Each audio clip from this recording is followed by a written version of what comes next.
وصحة وهنا. تفضلوا. شايفين المنظر شو بشهي؟ الله يسعد لي أوقاتكم. راح نعمل آيس كافي، قهوة مثلجة بطريقة جدا بسيطة. أول شي النسكافيه، أي نوع نسكافيه عندكم ما بتفرق، معلقتين نسكافيه. بعدين بنحط سكر، طبعا حسب الاختيار. في ناس ما بتحب السكر، مثلا في ناس تستبدله بالنسلة مثلا، مشان ما ندخل نحن على شي تاني. رح نضيف فقط السكر، بعدين رح نضيف المي، بعدين رح نضيف المي شي بسيط بكفي. بنضربهم على المكسر.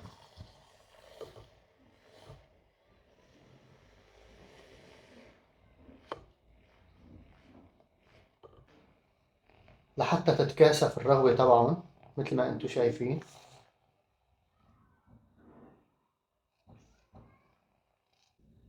قد ما فيكن اضربوا على المكسر. تمام.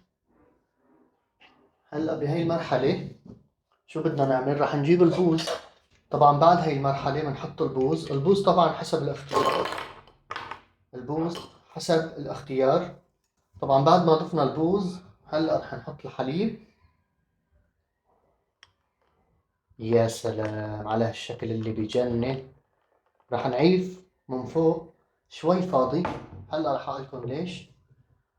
نرجع بنجيب حليب ونضربه كمان على المكسر لحتى يعمل معنا رغوة، مشان يعطي شكل نهائي سطحي. يكون الشكل عن جد عن جد كتير كتير بشهي الواحد يعني يشرب. شايفين؟ مثل ما انتم شايفين الحليب بلش يعطي رغوتنا. نحن هي الرغوة اللي بدنا اياها. بنجيب هيك بنقول لها تعي. يا سلام، ايش هالشكل؟ ايش شو هاد يا مهند؟ ايش شو هاد؟ بعدين الإضافة الأخيرة اللي أنا دائما بحطها هو الكاكاو. الكاكاو فيكن ترشوا مشان تعطي بس شكل نهائي سطحي يعني.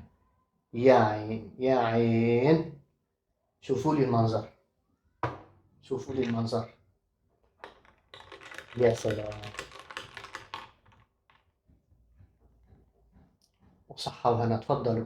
شايفين المنظر شو بشهي؟ يا سلام. ولهون أصدقائي بكون انتهى الفيديو تبعنا. بتمنى يكون عجبكم الشرح البسيط عن طريقة الآيس كافي. والسلام.